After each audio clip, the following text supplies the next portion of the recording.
watching the Blitz 8 High School Football Preview Show with Travis Lee on Channel 8 WMTW. Well, some of the top plays from last year. We start with state champion Cam Cornett of Marshwood. Goes up and hauls this one in. Scarborough's Griffin Denbo, who needs two hands, using one hand to slap it to the other for the interception. Levitt's Noah Carpenter on the punt. Fake. Nobody can tackle him.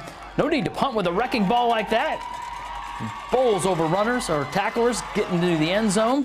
Nick Garrison, probably my favorite play of the year on the special teams because it came up in such a big spot. Takes the onside kick, 70 yards for the touchdown. Our plays of the year from last year. Now in Class A, Thornton Academy will try to repeat.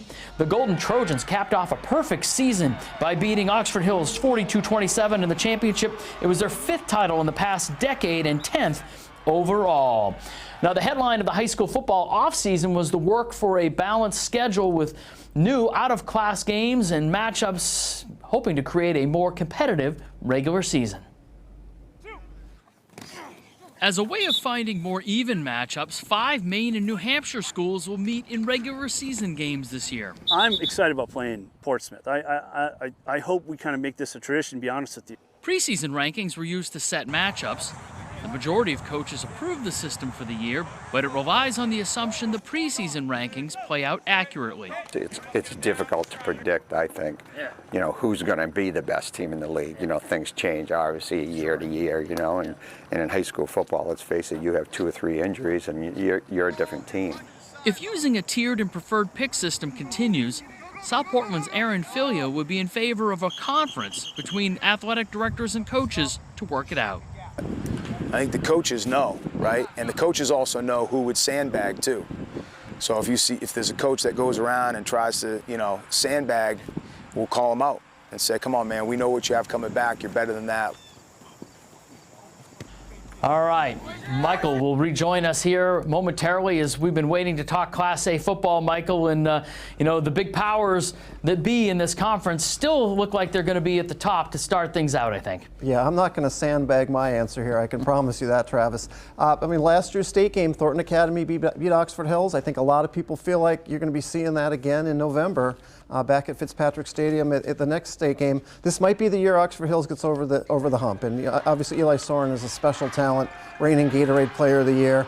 Thornton Academy gets hit hard by graduation and players leaving, but you know they're in it every single year. As long as Kevin Kiesel's there, they're just going to be one of the programs to beat. I think Scarborough is kind of an interesting story this year. You know, Jaden Flaker has graduated and moved on playing college, but there's still a lot of other athletes there in that program. Keegan Weed, DJ Alston will be sharing time at quarterback. You're going to see Griffin Denbo do a lot of big things, so I wouldn't overlook the Red Storm. And I know Bonnie Eagle is always happy to be in the position where not a lot of people are talking about them because Kevin Cooper's as good as you get as a coach, and he's going to get the absolute most out of his team. So I think those top 4 teams are really worth keeping an eye on, but I wouldn't be surprised at all if it's the 2 teams last year showing with another showdown in November. All right, and Kevin Kiesel calls his group a work in progress, but some guys coming back with some ability on the defensive end.